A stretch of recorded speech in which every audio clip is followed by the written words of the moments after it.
Hello दोस्तों, welcome to the layman वे, जहाँ पे हम यूपीएससी प्रिपरेशन से रिलेटेड आपके की कंसेप्ट को क्लियर करते हैं। और दोस्तों, हमारा मकसद ये है कि हम ज़्यादा से ज़्यादा लोगों तक क्वालिटी एजुकेशन पहुँचा पाएँ, ताकि वो लोग जिनके पास रिसोर्सेज की कमी है वो भी आगे बढ़ें और इस देश में कुछ अच्छा करें। और आप भी हमारे साथ हमारी जर्नी में जुड़ सकते हैं इस वीडियो को लाइक करके, शेयर करके और चैनल को सब्सक्राइब करके। तो ज़्यादा से ज़्यादा लोगों तक ये वीडियो पहुँचाइए ताकि हम मिल के कुछ डिफरेंस क्रिएट कर पाएँ। और अगर आपको कोई भी हेल्प की ज़रूरत है तो आप हमको कमेंट सेक्शन में बता सकते हैं। आपको फ्री मटेरियल और फ्री कोर्सेज जाके हमारी वेबसाइट पे मिल जाएंगे www.thelaymanway.com, और हमारे टेलीग्राम ग्रुप पे भी मिल जाएंगे, जहाँ पे हम डेली एमसीक्यूज़ और डेली मोटिवेशन लेके आते हैं ताकि आपकी मदद हम कर सकें यूपीएससी को क्लियर करने में। तो चलिए आज का लेक्चर स्टार्ट करते हैं और आगे बढ़ते हैं। Hey everyone, welcome back to this new lecture. And इस लेक्चर में हम ये डिस्कस करने वाले हैं कि लास्ट 1.5 मंथ्स में हमारी स्ट्रैटेजी क्या होनी चाहिए, क्या करना चाहिए, क्या नहीं करना चाहिए, मोस्ट इंपॉर्टेंट क्या नहीं करना चाहिए। और बहुत ज़्यादा लोगों का स्टूडेंट्स का डिमांड था कि सर प्लीज़ ये वीडियो बनाइए, तो कुछ टाइम निकाल के इस वीडियो को बनाया है मैंने। तो इस वीडियो को एंड तक देखिएगा, है ना। और अगर कोई डाउट हो तो आप हमको अगेन ईमेल आईडी हमारी डिस्क्रिप्शन पे आपको मिल जाएगी, तो वहाँ पे हमको मेल कर सकते हैं। तो चलिए जल्दी से आगे बढ़ते हैं और देखते हैं कि 1.5 मंथ्स में क्या क्या हमको करना चाहिए जिससे हमारा यूपीएससी प्रीलिम्स क्लियर हो जाए। तो इस पूरी प्रेजेंटेशन का एजेंडा यही रहेगा कि हमको क्या पढ़ना चाहिए, है ना। क्या पढ़ना चाहिए वो भी बहुत इंपॉर्टेंट है।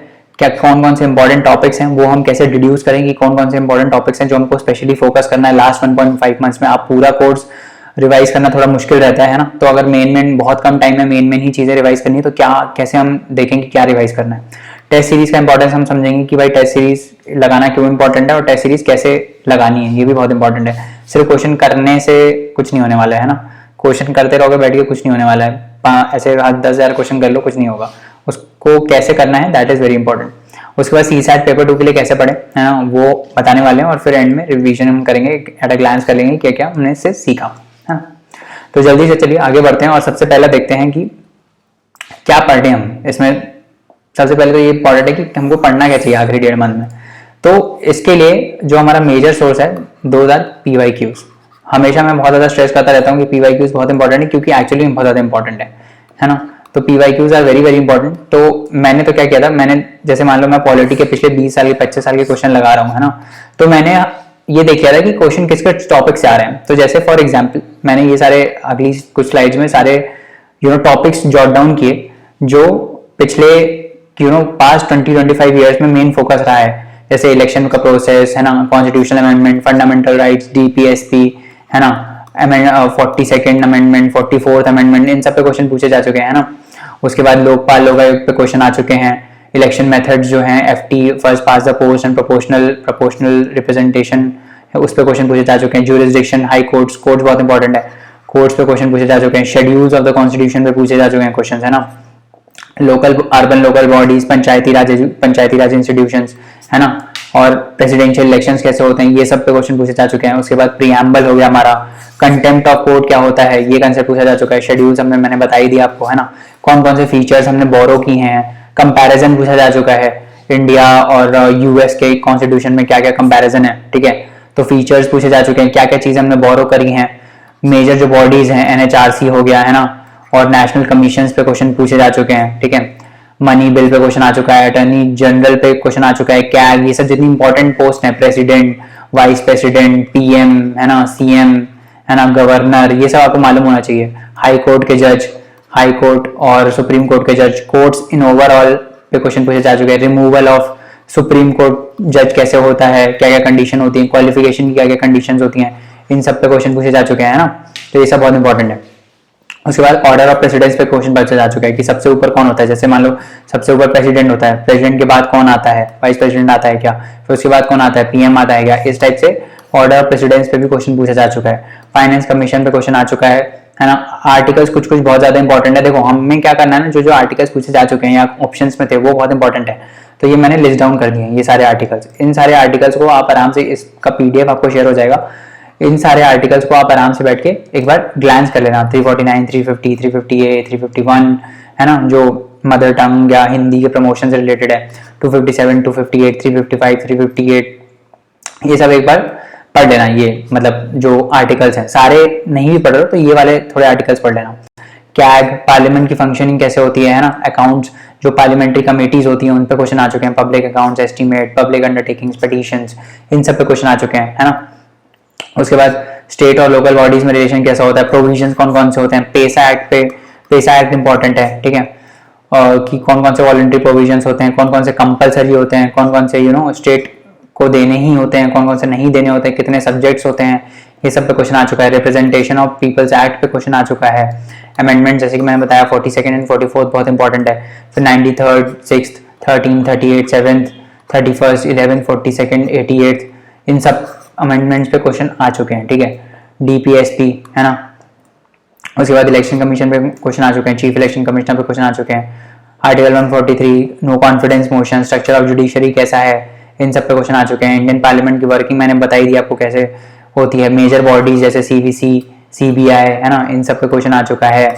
उसके बाद जो नए लॉज पास हो रहे हैं, या पीआरएस की जो वेबसाइट है पीआरएस इंडिया की, उससे जाके एक बार देख सकते हो जो जो नए बिल्स आ रहे हैं, कौन कौन से नए बिल्स हैं। ये बेसिकली मोर और लेस करंट अफेयर से रिलेटेड पार्ट है जो पूछा जाता है कभी कभार, है ना। एडवोकेट जनरल, लोक अदालत, कैट जो एडमिनिस्ट्रेटिव ट्रिब्यूनल है अपना, वो UN declaration of human rights पे क्वेश्चन आ चुके हैं। पेसा एक्ट पे आ चुका है। Cabinet secretariat, lapsing of bills कैसे होती है, ये इंपॉर्टेंट है। ग्राम न्यायालय इंपॉर्टेंट है। इमरजेंसी प्रोविजन इंपॉर्टेंट है ना। ये सब क्वेश्चन आ चुके हैं। तो मैंने क्या किया था, इस टाइप से क्वेश्चन जो टॉपिक्स हैं उनको लिस्ट डाउन कर लिया था। अब इन टॉपिक्स को लिस्ट डाउन करने के बाद मेरे को क्या पता चल गया कि भाई जो फंडामेंटल राइट्स हैं वो बहुत इंपॉर्टेंट है, हर साल क्वेश्चन आता है। डीपीएसपी जो है वो बहुत इंपॉर्टेंट है, हर साल क्वेश्चन आता है। फंडामेंटल ड्यूटीज से क्वेश्चन आ सकता है आराम से। प्रीएम्बल, ये सब बहुत ज्यादा इंपॉर्टेंट टॉपिक्स है ना। तो मैं अब जब रिवाइज करूंगा तो मैं इन्हीं के ऊपर जो है फोकस करूंगा, समझ में आ रहा है, मैं इन्हीं के ऊपर फोकस करूंगा, ठीक है। तो समझ आ गया, इन्हीं के ऊपर फोकस करूंगा। उसके बाद तो इसी टाइप से हर सब्जेक्ट का आपको करना है। तो जैसे मैंने इकोनॉमी का भी किया है ना, इकोनॉमी में मैंने सेम चीज किया। 5 ईयर प्लान्स पे क्वेश्चन आ चुके हैं, आपने देखा ही होगा। ये ऑल प्लान जितने भी सारे इंपॉर्टेंट है 1 to 12 उन सब पे क्वेश्चन आ चुका है ना। सीएसीपी क्या कौन सी बॉडी है, plan and non plan expenditure पे क्वेश्चन आ चुका है। एग्रीकल्चर बहुत इंपॉर्टेंट हो गया, खास टॉपिक हो गया यूपीएससी का पिछले कुछ सालों में। तो एग्रीकल्चर पे बहुत क्वेश्चन आते हैं जनरली, है ना। उसके बाद जो हमारा मनी एंड बैंकिंग है, मनी एंड बैंकिंग पे बहुत क्वेश्चन आते हैं। ब्रॉड मनी और ब्रॉड मनी, नैरो मनी, इन सब पे बहुत क्वेश्चन आते हैं। क्रोनोलॉजी फॉर्मेशन की जो बैंक्स बने हैं, जैसे जितने भी एसबीआई बना है ना, एसबीआई बना, आरबीआई कब बना है ना, उसके बाद आईडीएफसी, ये सब जो थोड़े बहुत हिस्ट्री में पढ़ते हैं ना, वो सब उस पर क्वेश्चन आ चुका है क्रोनोलॉजी पे। ये खैर एक ही क्वेश्चन आया, बट मैंने तो लिस्ट डाउन कर लिया कि भाई हाँ ये इंपॉर्टेंट चीज है ना। एलपीजी रिफॉर्म से क्वेश्चन आ चुके हैं। डब्ल्यूटीओ पे क्वेश्चन आ चुके हैं। फिर जो रीजनल ऑर्गेनाइजेशंस है हमारी, जो हम इंटरनेशनल ग्रुपिंग्स में पढ़ते हैं, APC, SAPTA, ASEAN, EC, CIS, इन सब पे क्वेश्चन आ चुके हैं। एक्सपोर्ट एंड इंपोर्ट जो इंडिया करता है उसके ट्रेंड्स, उस पर क्वेश्चन आ चुके हैं, ठीक है। प्रोग्रेसिव एंड रिग्रेसिव मीनिंग का, प्रोग्रेसिव और रिग्रेसिव टैक्सेशन, उसका मीनिंग क्या होता है। ब्रॉड एंड नैरो मनी, इन सब पे क्वेश्चन आ चुके हैं। मेजर कॉन्फ्रेंसेस जो होती हैं जैसे डब्ल्यूटीओ, बिम्स्टेक्स, सार्क, इन सब पे क्वेश्चन आ चुके हैं। ह्यूमन डेवलपमेंट इंडेक्स पे क्वेश्चन आ चुका है ना। फिर गुड्स कौन कौन से टाइप के होते हैं, सीपीआई, डब्ल्यूपीआई, है ना। फिस्कल डेफिसिट, जितनी भी डेफिसिट्स होती हैं वो बहुत इंपॉर्टेंट है, उनके ट्रेंड्स बहुत इंपॉर्टेंट है। ये सब आपको बजट और इकोनॉमिक सर्वे में मिल जाएंगे, है ना। उसका लेक्चर भी बनाया हुआ है ये ट्रेंड्स का, तो आप देख लेना, बजट एंड इकोनॉमिक सर्वे, इसमें आपको मिल जाएगा लेक्चर में, ठीक है। डिस्क्रिप्शन में आपको लिंक मिल जाएगा, तो वहां से जाके देख सकते हो। ट्रेंड्स वो सब बहुत इंपॉर्टेंट है ना। इनके बेस ईयर जो सीपीआई डब्ल्यूपीआई होता है, इनका बेस ईयर क्या है, एजेंसीज यूएन की, वो सब पूछी जा चुकी है ना।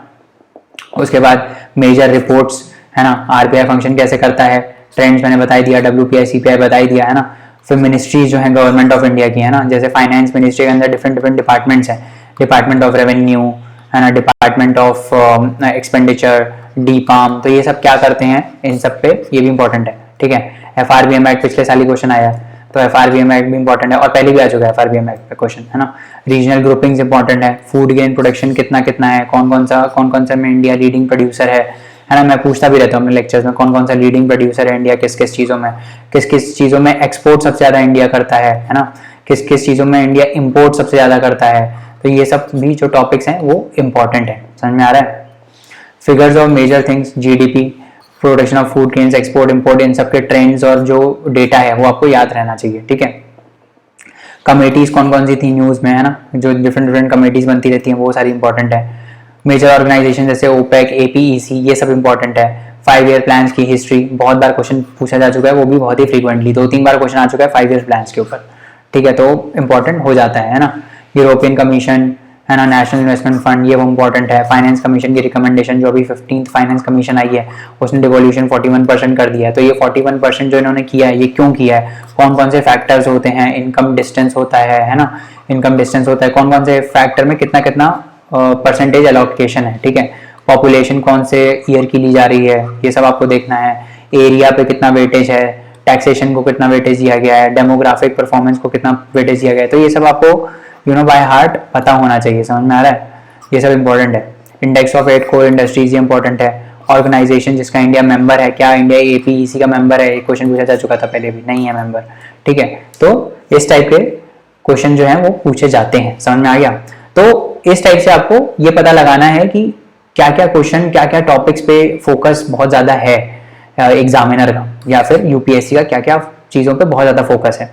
तो अगर आप जॉट डाउन करोगे इसको, तो आपको पता चलेगा कि पॉलिटी में बहुत ज्यादा चीजें जो बहुत ही अल्ट्रा इंपॉर्टेंट है भाई, अब ऐसे टाइम ही नहीं है बिल्कुल, तो क्या क्या पढ़ लेना चाहिए एक बार। Preamble, fundamental rights, DPSP, duties, schedules, parliament की फंक्शनिंग, कोर्ट्स की functioning, local governments, important post जैसे प्रेसिडेंट, वाइस प्रेसिडेंट, जजेस, कैग, इलेक्शन प्रोसेस, ये सब तो आपको पढ़ना ही है, मतलब ये तो आना ही चाहिए। मतलब बेसिक कोई भी अगर यूपीएससी की तैयारी कर रहा है तो उसको ये आना चाहिए, और यूपीएससी भी आपसे ये एक्सपेक्ट करता है कि आपको ये आना चाहिए, है ना, तो ये आपको पढ़ना ही है। मतलब ये भी नहीं आता है तो फिर मुश्किल में हो, है ना, इतना सब थोड़ा पता होना चाहिए तभी क्वेश्चन कर पाओगे। उसके बाद हिस्ट्री में जैसे इंडियन नेशनल मूवमेंट बहुत इंपॉर्टेंट है, ब्रिटिश एक्ट बहुत इंपॉर्टेंट है, एक्ट पे हर साल एक क्वेश्चन आता है। रिफॉर्म्स क्या क्या हुए एजुकेशन में, और इंडियन इकोनॉमी में ब्रिटिश के टाइम से कौन कौन से पॉजिटिव रिफॉर्म्स हुए, है ना, वो सब बहुत इंपॉर्टेंट है। एजुकेशन या वुमेन अपलिफ्टमेंट के लिए किसने किसने काम किया, है ना, वुमेन का दर्जा बढ़ाने के लिए किसने किसने काम किया, कौन कौन सी ऑर्गेनाइजेशंस थी, ये सब इंपॉर्टेंट है। 1857 का रिवोल्ट इंपॉर्टेंट है। पर्सनैलिटीज, राजा राम मोहन रॉय, दादा भाई नारोजी, है ना, ये सब, Jawaharlal Nehru, Mahatma Gandhi, very very important है ना। तो ये सब चीजों पे अगर बिल्कुल टाइम नहीं है तो ये सब चीजें तो रिवाइज करके जाना ही है ना। गवर्नर जनरल जो थे, इंपॉर्टेंट गवर्नर जनरल, कॉर्नवालिस हो गए, लिटन हो गए, रिपन हो गए, है ना, ये सब, हेस्टिंग्स हो गए, ये सब इंपॉर्टेंट जनरल्स हैं, इन गवर्नर जनरल्स हैं, इनके बारे में पता होना ही चाहिए, ठीक है। और उन्होंने क्या क्या इंपॉर्टेंट काम किया, जैसे भाई ये वर्नाकुलर प्लेस जो प्रेस एक्ट आया था वो किसका था, आर्म्स एक्ट जब आया था वो किसका था, बताओ मेरे को कमेंट में, कर्जन ने किया था कि लिटन ने किया था, है ना, तो ये सब बताओ मेरे को नीचे, कंफ्यूज हो जाओगे अभी इसी में, लॉर्ड कर्जन थे कि लॉर्ड लिटन थे, है ना। इसको रिमूव किसने किया, किसने, रिपन ने किया था कि मेयो ने किया था, किसने किया था, ये सब भी बताओ। तो ये सब जो चीजें हैं ये सब इंपॉर्टेंट है, आपको पता होना चाहिए कि ये जो नेगेटिव चीजें थी वो किसने की, उसको हटाने के लिए किसने किया, पार्टीशन ऑफ बंगाल किसने किया, बताओ जरा कमेंट में, पार्टीशन ऑफ बंगाल किसने किया है ना। तो ये सब आपको जो है वो पता होना चाहिए, समझ आ रहा है। उसके बाद ज्योग्राफी में फिजिकल ज्योग्राफी इंपॉर्टेंट है, ऑल्दो पिछले कुछ सालों में ज्योग्राफी को ध्यान नहीं दिया जा रहा है, इसलिए भी इंपॉर्टेंट हो जाता है, क्योंकि अब आप लोगों लगे यार ज्योग्राफी पूछा नहीं जा रहा, पढ़ के नहीं जाएंगे, अब छोड़ो हटाओ, और उसी समय ऐसे आ जाएंगे क्वेश्चन ज्योग्राफी से। तो geography is really important. Maps तो हैं, मैप्स पे तो क्वेश्चन पूछे ही जाते हैं, एनवायरनमेंट का भी पार्ट हो जाता है, national parks, tiger reserves, natural vegetation, soils, इन सब पे क्वेश्चन पूछा जाता है। और मेनली क्या है कि कौन से नेशनल पार्क में कौन सा स्पीशीज मिलता है ना, ये सब भी इंपॉर्टेंट है, कौन सी रिवर फ्लो करती है वहां से, ये इंपॉर्टेंट है, ठीक है। तो ये सब जो चीजें हैं ना ये सब बहुत इंपॉर्टेंट है, तो ये सब आपको पढ़ना पड़ेगा, है ना। उसके बाद इकोनॉमी मैंने बताई थी, मैक्रो इकोनॉमिक्स बहुत इंपॉर्टेंट है, माइक्रो भले ही छोड़ सकते हो बट मैक्रो बहुत इंपॉर्टेंट है ना। बजट इकोनॉमिक सर्वे इंपॉर्टेंट है, ये मैक्रो इकोनॉमिक्स हमने कवर की हुई है अपने चैनल पे, तो वहां पे जाके आप देख सकते हो पूरा एक्सप्लेनेशन। और उसके बाद इन्वायरमेंट में तो करंट अफेयर्स और बेसिक जैसे एनसीईआरटी के जो लास्ट के 4th चैप्टर्स है ना, वो आपको रिवाइज करके जाना ही है ना, तो वो सब इंपॉर्टेंट चीज़ है। तो इतना बेसिक अगर करोगे, जैसे इन्वायरमेंट में आपको पता होगा बीओडी इंपॉर्टेंट है, सीओडी, बायोस्फीयर, है ना, इकोलॉजी, यूट्रोफिकेशन, है ना, बायोमैग्निफिकेशन, बायो एट्रीशन, रेमिडिएशन, ये सब इंपॉर्टेंट चीज़ें हैं ना। और शंकर आईएएस के जो लास्ट के चैप्टर्स हैं जिसमें एक्ट्स एंड पॉलिसीज दिया हुआ है वो इंपॉर्टेंट है, ठीक है। एक्ट्स एंड पॉलिसीज हो गए, लास्ट का जो मॉड्यूल है ना शंकर आईएएस का, वो इंपॉर्टेंट है ना, तो उसको एक बार आप पढ़ लेना, जिसमें ये वाइल्ड लाइफ ऑर्गेनाइजेशन दी हैं, वाइल्ड लाइफ के एफर्ट्स दिए हैं, कंजर्वेशन एफर्ट्स, तो ये वाले जो टॉपिक्स हैं दैट आर वेरी इंपॉर्टेंट, ठीक है। तो ये आपको आखिरी के जो चैप्टर्स हैं शंकर आईएएस के वो पढ़ने हैं एनवायरनमेंट के। तो ये देखो ये सब बहुत ही हाई यील्डिंग और इंपॉर्टेंट टॉपिक्स हैं, इनमें से काफी पेपर फंसता है, तो ये आपको पढ़ना है। इस टाइप से आप पढ़ाई करोगे ना तो काफी बेनिफिट में रहोगे, मतलब कम टाइम में आप ज्यादा कवर कर पाओगे। समझ में आ रहा है? अब अगले पार्ट पे बढ़ते हैं अपने। अगला पार्ट क्या है? PYQ analysis. अब देखो, जैसे कि मैं बोलता रहता हूँ, PYQ analysis is a very important thing that you have to do. मतलब कम से कम 20 साल के पेपर तो आपको करने ही है ना। मतलब इसमें 10 लिखा है, बट मैं तो बोलूंगा 20 से 25 साल के अगर आप कर सकते हो तो 20 से 25 साल के करो।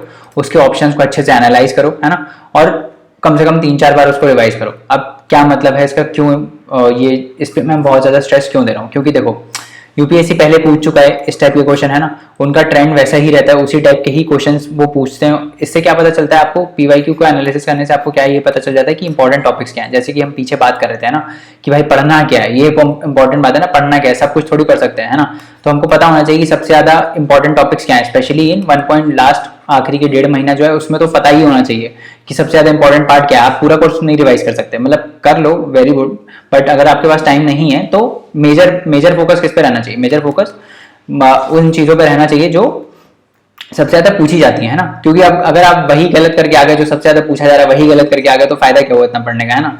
तो कम से कम जो सबसे ज्यादा पूछा जा रहा है उसको तो सही करके आओ, है ना। तो इसमें क्या होता है कि अब देखो, पीवाईक्यू एनालिसिस कैसे करोगे? ऐसा है कि सिर्फ क्वेश्चन देख लिया, कर लिया, सही है तो ठीक है, गलत है तो एक बार और 2 बार पढ़ लिया, खत्म हो गया, ऐसे नहीं करते पीवाईक्यू एनालिसिस। पीवाईक्यू का एनालिसिस आप अच्छी तरह करो, पूरा इन्वेस्टिगेशन करके करो कि भाई हमको करना कैसे। अब जैसे मान लो आपने क्वेश्चन देखा कि लेट्स से चंपारण सत्याग्रह पे क्वेश्चन आया है ना, कि चंपारण सत्याग्रह में एसोसिएटेड लीडर्स कौन कौन थे और फेमस पर्सनालिटीज कौन कौन थे, है ना। और ऑप्शन में है महात्मा गांधी, है ना, लेट्स से तिलक है ना, और एनी बेसेंट है, और लेट्स से जवाहरलाल नेहरू है ना। तो अब आपको पता है भाई मेन पर्सनैलिटी हमारे महात्मा गांधी थे, भले ही महात्मा गांधी मेन पर्सनैलिटी थे, है ना, जस्ट फॉर एन एग्जाम्पल बता रहा हूँ। बट अब आप एनालाइज कैसे करोगे कि आप इन तीनों पर्सनैलिटीज के, तिलक, एनी बेसेंट और जवाहरलाल नेहरू के, इनके कॉन्ट्रीब्यूशन पे आप देख लोगे कि इंडियन नेशनल मूवमेंट में क्या थे, है ना। फिर उनके पॉइंट्स आप जॉट डाउन कर लोगे कि भाई तिलक के जो है, लेट्स से तिलक के कुछ कुछ पेपर थे, केसरी महारथा, है ना, ये सब थे, और उनके शिवाजी और गणपति फेस्टिवल्स थे, है ना। तो ये सब आप देख लोगे और उसको पॉइंट को नोट डाउन कर लोगे कि हाँ भाई इनका कंट्रीब्यूशन ये था, इसमें 3-4-5-6 पॉइंट लिख लोगे। ऐसे ही आप एनी बेसिन का करोगे, होम रूल लीग था, है ना, तिलक का भी होम रूल लीग था, फिर जवाहरलाल नेहरू का लिखोगे।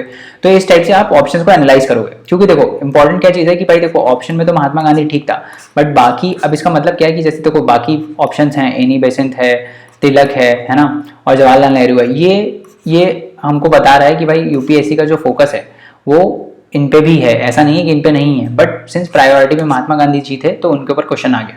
अब हो सकता है अगले आने वाले साल में एनी बेसेंट के ऊपर क्वेश्चन आ जाए, उसके आगे आने वाले साल में तिलक के ऊपर क्वेश्चन आ जाए, उसके आने वाले अगले साल में जवाहरलाल नेहरू पे क्वेश्चन बन जाए। तो we have to be prepared for all of this. समझ रहा है? तो इस टाइप से आपको एनालिसिस करना है, और इससे जो फिर नोट्स बनेंगे आपके, मतलब आपने हर एक क्वेश्चन का एनालिसिस किया अच्छे से, है ना, फिर आपने नोट्स बनाए कि भाई हाँ ये ऑप्शन में ये नोट्स है, उन नोट्स को आपको 2 से 3 बार रिवाइज करना है, कम से कम 3 बार रिवाइज करोगे तभी याद रहेगा सारा चीजें। वैसे 2 से 3 बार करोगे तो आई गेस याद ही रह जाएगा, क्योंकि सिमिलर ही टॉपिक्स हैं, ऐसा कोई नया नहीं है ना, तो याद तो वो रह ही जाएगा, है ना। तो इस टाइप से आपको एनालिसिस करना है। तो ये समझ में आ गया कि कैसे एनालिसिस करना है। अब उसके बाद बच्चों का डाउट आता है कि सर एंशिएंट मिडिवल कैसे पढ़ें, वो भी आता है, वो भी आ रहा है ना। तो एंशिएंट मिडिवल का यार देखो ये है कि एंशिएंट मिडिवल को जितना आप स्टोरी से एसोसिएट करके पढ़ पाओगे दैट तभी वो याद रहेगा, क्योंकि इसमें देखो नाम है और रिवीजन इसमें हो जाता है बहुत ज्यादा इंपॉर्टेंट। तो आपको रिवाइज करना है बहुत ज्यादा बार, आपको बहुत ज्यादा रिवाइज करना पड़ेगा, तभी आपको नाम वो याद रहेंगे, है ना।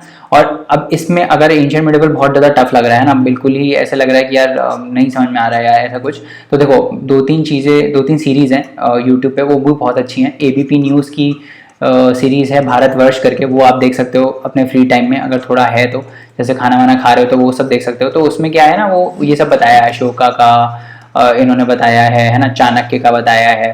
तो मतलब मैं तो कभी कभार ऐसे जस्ट फॉर फन देख लेता हूँ ये सब, तो मतलब मजा आता है, आपको लगेगा कि हाँ भाई हिस्ट्री बोरिंग नहीं है, आप कुछ एसोसिएट कर पा रहे हो उससे, है ना, आप एंशिएंट मिडिवल से एसोसिएट कर पा रहे हो, तो उस फिर आपको मजा आने लगेगा थोड़ा बहुत। तो फिर आपको जब यहाँ से मजा स्टार्ट होगा ना आना, तो फिर आप जब टेक्स्ट में उसको पढ़ोगे तो आपको रिलेट कर पाओगे, अच्छा हाँ चाणक्य ने ऐसा किया था, है ना, धनानंदा को जो है ये चंद्रगुप्त मौर्य ने फिर ओवरथ्रो किया था, क्योंकि जो अपने चाणक्य हैं उन्होंने इनको सपोर्ट किया था। इस टाइप से आपको रिलेट कर पाओगे चीजें, है ना। सिंपल पढ़ोगे कि भाई हम धनानंदा थे, उसके बाद ये चंद्रगुप्त आ गए, है ना, तो ये सब ऐसे ठीक है पढ़ लोगे 3-4 बार तो याद रह सकता है, बट जब स्टोरी से रिलेट कर पाओगे ना तो ब्रेन इजीली कैच करता है। तो इस टाइप से कर सकते हो। बाकी क्या है, देखो मैंने तो क्या किया था, जब मैं प्रिपेयर कर रहा था तो मैंने क्या किया था, तमिलनाडु की जो हिस्ट्री की बुक है, जो टेक्स्ट बुक पहले आती थी ओल्ड एनसीईआरटी, अभी तो नहीं आ गई है, ओल्ड एनसीईआरटी के क्या किए थे, उसके दोनों एंशिएंट एंड मिडिवल के शॉर्ट नोट्स बना लिए थे। तो मैंने लगभग 33 पेजेस में पूरी 2 जो उनकी बुक्स हैं उनको कंपाइल कर दिया था, ये ऐसे रिवीजन नोट्स के, और मैं वही पढ़ता रहता था, बार बार वही पढ़ता रहता था। ठीक है, तो उसी में ही इतना कंटेंट है कि मतलब कोई बुक पढ़ने की जरूरत ही नहीं है। एक बार वेबसाइट पे जाके देख लेना, मैंने वो अपलोड कर रखे हैं, उसका स्कैन कॉपी की नहीं। अगर नहीं किए हैं तो कमेंट करके बता देना, सर नहीं किए हैं, कर दीजिए प्लीज़, है ना, तो आपको हेल्प हो जाएगी उस चीज़ में, है ना। तो इतना थोड़ा आप एफर्ट डालो देखने का साइट पे कि पढ़े हैं कि नहीं पढ़े, है ना। तो वो मैं डाल दूंगा, उससे अगर आपको हेल्प होती है तो वेरी गुड, नहीं तो अगर आप अपना करना चाहते हो तो अपना भी कर सकते हो। एंशिएंट मिडिवल का यही है कि आपको शॉर्ट नोट्स बना के बार बार उसको रिवाइज करना पड़ेगा। अब फिर इसमें अब एंशिएंट मिडिवल में भी सेम स्ट्रैटेजी आप अपना सकते हो कि PYQ का जो एनालिसिस है वो आप करो एंशिएंट मिडिवल का। आप देखोगे किससे किससे क्वेश्चन आए हैं, अगर आप देखोगे तो आपको पता चलेगा कुछ फेवरेट टॉपिक्स हैं, जैसे जैनिज्म बहुत इंपॉर्टेंट है, बुद्धिज्म बहुत इंपॉर्टेंट है ना, बुद्धिज्म, गुप्ता एम्पायर बहुत इंपॉर्टेंट है, ठीक है। फिर उसके बाद आखिरी में मुगल्स आते हैं, मुगल्स के बाद जो ये अपने ये सब आते हैं, पोर्टुगीज आते हैं, डच आते हैं, फिर वहाँ से हिस्ट्री चालू होती है। 1857 से पहले आपका जो ये बैटल ऑफ पानीपत और ये क्या बोलते हैं बैटल ऑफ प्लासी वगैरह होता है, ये सब इंपॉर्टेंट है। तो ये सब तो अच्छे से पता होना चाहिए। अब जैसे देखो आपको पता है कि भाई जैनिज्म बुद्धिज्म पे हर साल क्वेश्चन आता है ना, पिछले साल भी आया था, तो भाई पढ़ लो ना, जैनिज्म बुद्धिज्म को पढ़ लो पूरी, क्यों एंशिएंट हिस्ट्री पढ़ रहे हो, क्यों आप वहाँ मीजोलिथिक और नियोलिथिक और चाल्कोलिथिक एज से पढ़ रहे हो। आपको पता है कि भाई हरप्पा या इंडस वैली सिविलाइजेशन बहुत ज़्यादा इंपॉर्टेंट है, तो उस पर डीप पे पढ़ लो, उसमें थोड़ा ज़्यादा डीप में घुस के पढ़ लो ना, है ना। तो इस टाइप से पढ़ो। अब जैसे बुद्धिज्म है, अब तो बुद्धिज्म में आपको हर चीज़ मालूम होना चाहिए, बोधिसत्व क्या होता है, बोधिसत्व किससे एसोसिएटेड होता है, हिनायना से होता है कि महानायना से होता है। इनफैक्ट हिनायना और महानाया बुद्धिज्म क्या होता है, क्या ये सिर्फ यही दोनों होते हैं कि कुछ वज्रनाया बुद्धिज्म भी होता है ना, तांत्रिक वर्जन कौन सा होता है, ये होता है तांत्रिक वर्जन। महानाया में आइडल वर्शिप होती है, हिनायना में आइडल वर्शिप नहीं होती है, ये सब कैसे इवॉल्व हुए, ये थोड़ा बहुत आपको पता होना चाहिए, है ना। बुद्धा ने क्या कौन कौन से पाथ दिए थे, 8 फोल्ड पाथ की बात करते हैं, है ना, वो क्या है 8 फोल्ड पाथ, है ना। और उसके बाद मध्यम मार्ग बुद्धा जो है वो प्रीच करते थे कि भाई एक्सट्रीमिटी नहीं होनी चाहिए, है ना। जैसे जैनिज्म जो है वो एक्सट्रीमिटी को फोकस करता है, जैनिज्म बोलता है कि एक्सट्रीम होना चाहिए, है ना। जैसे आप जानते हो कि जैनिज्म में दिगंबर्स और श्वेतांबर्स होते हैं ना। तो Digambars they don't wear any clothes, है ना, they don't eat any food जिससे कोई इंसेक्ट वगैरह मर रहा होगा या ऐसा कुछ, है ना।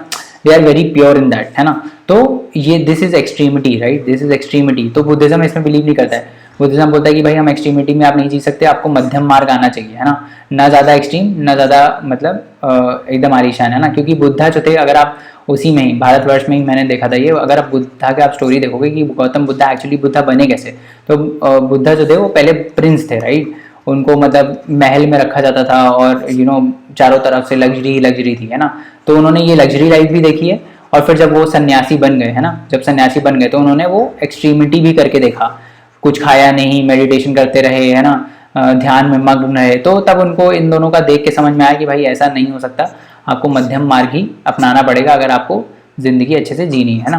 तो ये सब आपको कैसे पता चलेगा, ये सब एक्स्ट्रा नॉलेज है, ये सब कैसे पता चलेगा, ये सब आप थोड़ा सीरीज देखोगे, या फिर सीरीज तो क्या ही देखोगे, मतलब समझ में आ रहा है, क्यूरियोसिटी होनी चाहिए चीज़ों को जानने की, तभी आप थोड़ा इंटरेस्ट जगा पाओगे। नहीं तो आप सोचोगे यार एंशिएंट मिडिवल है कैसे पढ़ें, इतना बोरिंग है, तो फिर तो हमेशा ही बोरिंग रहेगा, है ना। बट आप क्यूरियोसिटी जगाने की कोशिश करोगे तो क्यूरियोसिटी बनेगा, है ना, समझ में आ रहा है। तो कुल मिला के बात यही, कैसे पढ़ोगे, शॉर्ट नोट्स बना लो, उसको बार बार रिवाइज करते रहो, आपका एंशिएंट मिडिवल जितना है उतना हो जाएगा। देखो घुस के क्वेश्चन कोई पूछता है तो मतलब जिसने बहुत अच्छे से पढ़ा है वो भी शायद ना कर पाए, है ना। घुस के अगर क्वेश्चन पूछा तो मोस्टली याद नहीं रहता है। बट अगर ऊपर से क्वेश्चन आ रहा है कि भाई बुद्धिज्म के बारे में क्वेश्चन है, तो एटलीस्ट आप गेस वर्क कर सकते हो, है ना। तो अगर आपने बुद्धिज्म के बारे में अच्छे से पढ़ा है और बुद्धिज्म पे ही क्वेश्चन आ रहा है, और अगर आप बहुत घुस के पूछ लिया क्वेश्चन, तो एटलीस्ट आप गेस वर्क कर सकते हो, आप ऑप्शन को एलिमिनेट कर सकते हो, है ना। तो ये इसमें फायदा रहता है, समझ में आ गया। बाकी आपको टेस्ट सीरीज तो करनी है ना, टेस्ट सीरीज तो आपको करनी है, और टेस्ट सीरीज में आपका वो बन जाएगा, मोमेंटम बन जाएगा, है ना। तो ये सब आप कर सकते हो, और जो भी नोट्स हैं उसको कम से कम 3-4 बार रिवाइज करके जाना। जो ये बनाओगे, जो ये PYQ एनालिसिस के नोट्स बनाओगे, उसको कम से कम 3 से 4 बार रिवाइज करके जाना, है ना। 15 से 20 फुल लेंथ मॉक्स पे जो है कंसंट्रेट करना। सेक्शनल डिपेंड करता है आप सेक्शनल करना चाहते हो कि नहीं। मैं पर्सनली सेक्शनल प्रेफर नहीं करता हूँ, क्योंकि सेक्शनल में क्या है, उस टाइप का पेपर आता नहीं है ना। पेपर जिस टाइप का आता है वो फुल लेंथ होता है, तो फुल लेंथ जितने से ज़्यादा प्रैक्टिस कर सको वो इंपॉर्टेंट है ना। सेक्शनल भी कर लो, अगर टॉपिक को रिवाइज करना है सेक्शनल कर लो, कोई दिक्कत नहीं है। टाइम है कर लो, टाइम नहीं है तो फुल लेंथ टेस्ट ही करो बस, है ना। फुल लेंथ टेस्ट करो तो ज़्यादा एग्जाम प्रेजेंस बनेगा। अपनी मिस्टेक्स को एनालाइज करो, जो ट्रिक्स बताई हैं जो हमारा 120 plus how to score 120 plus in UPSC prelims चल रहा है, जो चल रहा था, है ना, उसमें जो ट्रिक्स बताई हैं उसको इंप्लीमेंट करने की कोशिश करो। तो ऐसा नहीं है कि सारी ट्रिक्स लग जाएंगी, क्योंकि मेन पेपर में लगती हैं ट्रिक्स, है ना। यहाँ पे क्या है, लोग गलत करने के लिए क्वेश्चन बनाते हैं कि आपकी नॉलेज चेक करना है। वहाँ पे सिर्फ नॉलेज चेक नहीं होता, वहाँ पे आपका मेंटल जो कॉमन सेंस है वो भी चेक होता है ना।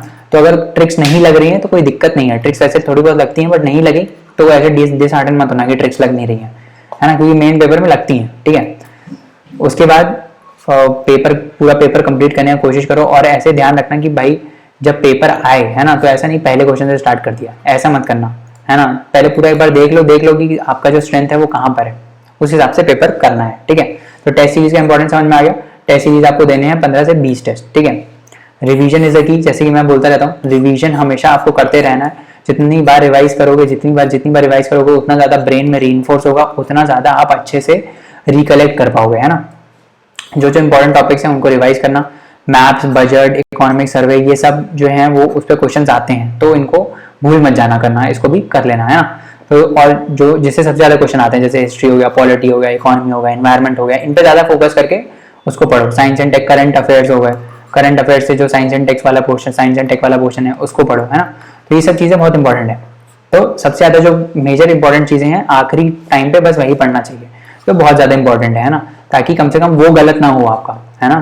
बाकी तो आपका टेस्ट सीरीज करने से तो आ ही रहा है ना।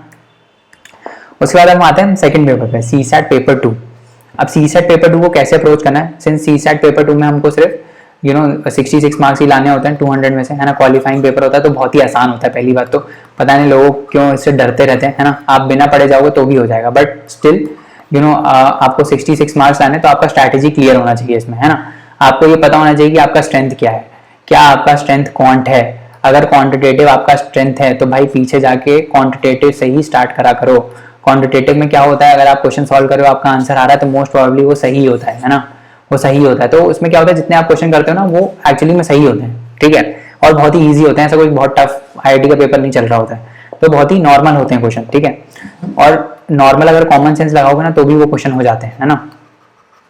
अभी हमारा जो कोर्स आने वाला है, अभी आगे बताऊंगा, उसमें हमने ऐसे ही किया, कॉमन सेंस और कुछ कुछ जो टॉपिक्स हैं उनको एनालाइज किया है कि क्या क्या टॉपिक्स पूछे गए हैं, है ना, और उसी के कंसेप्ट पे क्वेश्चन हम करेंगे उसमें, ठीक है। तो प्रीवियस ईयर क्वेश्चन सॉल्व करो, बहुत इंपॉर्टेंट, हर जगह का सोर्स है previous year question. Previous year question आप एनालाइज करोगे, आपको देखोगे कि कुछ ही टॉपिक पे क्वेश्चन, मेजर टॉपिक्स पे क्वेश्चन होते हैं। जैसे वर्क एंड टाइम पे क्वेश्चन आता है हमेशा, रेशियो एंड प्रोपोर्शन पे क्वेश्चन आता है हमेशा, प्रॉफिट एंड लॉस पे क्वेश्चन आता है हमेशा, एवरेजेस पे क्वेश्चन आता है हमेशा, है ना। रीजनिंग्स आती हैं थोड़ी बहुत, हमेशा आती हैं, ठीक है। तो ये सब जो है ये टॉपिक्स हैं ऐसे ऐसे कि आप 5-6 क्वेश्चन करो, आपको पता चल जाएगा ये वर्क एंड टाइम वाले क्वेश्चन कैसे होते हैं, बस ऐसे ही करना है ना। नंबर्स पे क्वेश्चन आता है, परम्यूटेशन एंड कॉम्बिनेशन पे क्वेश्चन आते हैं, है ना। तो परम्यूटेशन कॉम्बिनेशन नहीं भी आता है कोई दिक्कत नहीं है, एक आध दो ही क्वेश्चन आते हैं, छोड़ देना। बट जो मेजर टॉपिक है जो आप कर सकते हो, जो 8th 9th की मैथ्स है, 9th 10th की मैथ्स है, वो तो कर ही सकते हो ना। तो उसको फोकस करके उसको ही पढ़ना, ठीक है। कंसेप्ट को नोट डाउन करो, उसको पढ़ाई करो। हम अपने पीवाईक्यू के कोर्स में यही करने वाले हैं, है ना। स्ट्रेंथ अपनी पता होनी चाहिए कि भाई मेरी स्ट्रेंथ क्या है। मेरा स्ट्रेंथ अगर कॉम्प्रीहेंशन है तो कॉम्प्रीहेंशन स्टार्ट करो, अगर स्ट्रेंथ क्वांट है तो क्वांट से स्टार्ट करो। क्वांट अगर नहीं बनता है तो ऐसा नहीं क्वांट ही करना है ना। बट मैं सजेस्ट करूंगा जो हमारा कोर्स आने वाला है उसको देखो, उसको पढ़ना, और क्वांट आपके लिए बहुत ईजी हम कर देंगे उसके लिए, है ना। आपको बता देंगे कि ये वर्क एंड टाइम वाले क्वेश्चन कैसे होते हैं, है ना। 4-5 क्वेश्चन उसके प्रैक्टिस कर लेना, हो जाएगा, है ना। रेशियो एंड प्रोपोर्शन वाले क्वेश्चन कैसे होते हैं, 4-5 क्वेश्चन कर लेना, हो जाएगा। ऐसे कोई अलग से प्रिपरेशन चाहिए नहीं होती इसके लिए, ठीक है। उसके बाद हमने अब क्या किया है कि हमने कोर्स बनाया हुआ है, इसके ऊपर हम बना रहे हैं बेसिकली कोर्स इसके ऊपर। तो अगर इसमें रजिस्ट्रेशन अच्छे आते हैं तो उस कोर्स को हम लॉन्च करेंगे। तो सीसैट पेपर 2 का पूरा इसमें प्रिपरेशन होगा। हम इसमें क्या करने वाले हैं, हम इसमें लास्ट ईयर के जो पेपर्स हैं 2020 से स्टार्ट करके जो पिछले 10 साल के हैं, उसमें जितने भी कंसेप्ट हैं उसके ऊपर हम क्वेश्चन सॉल्व करेंगे, और आपको दिख जाएगा कि कंसेप्ट रिपीट हो रहे हैं, वही टाइप के क्वेश्चन आते हैं, और उसको कैसे सॉल्व करना है, कैसे जल्दी सॉल्व करना है, कैसे कॉमन सेंस यूज करके सॉल्व करना है, उसको हम देखेंगे, है ना। क्योंकि क्या होता है कि हो सकता है आपको भाई फॉर्मूले न रटे हो, है ना। तो कॉमन सेंस से भी आप क्वेश्चन कर सकते हो, ऐसा नहीं है कि वो चाहते हैं कि आप रट के आओ मैथ्स, ऐसा नहीं है। Maths is all about understanding. अगर आपकी अंडरस्टैंडिंग है then you can do anything, you can come to a right option. क्योंकि देखो फॉर्मूलेज जो बनते हैं ना, फॉर्मूलेज हमेशा कैसे बनते हैं, 4-5 चीजों का कॉमन सेंस निकाल के एक फॉर्मूला बना देते हैं उसको कि भाई ये पर्टिकुलर पैटर्न एक पर्टिकुलर फॉर्मूले को फिट हो रहा है तो ये इस टाइप के क्वेश्चन फॉर्मूले से होंगे। बट हम हमेशा कॉमन सेंस अपना यूज कर सकते हैं उसमें, है ना। उसके बाद मैप्स का भी सीरीज एक करेंगे। तो हमने क्या किया, बेसिकली हमने देखो एक कोर्स लॉन्च किया 499 में। अब इसमें क्या है, अगर आप अभी 30 अगस्त तक अगर इसमें रजिस्टर करते हो तो आपको ये भी कोर्स फ्री में मिल जाएगा इसके साथ, है ना। आप इसको भी एक्सेस कर पाओगे। तो आपको 2 कोर्सेज बेसिकली फ्री में मिल जाएंगे इन 499 रुपीज, जिसमें आपका सीसैट का प्रिपरेशन, सीसैट पेपर 2 का प्रिपरेशन हो जाएगा, प्लस आपका मैप्स का भी प्रिपरेशन हो जाएगा, है ना। सिंस हमारे पास टाइम बहुत कम है इसीलिए हमने इसको चार्जेबल भी रखा हुआ है, और वायबिलिटी मेंटेन करने के लिए भी हमने इसको चार्जेबल रखा हुआ है ना। तो आप एक बार इसको जाके चेकआउट करिए।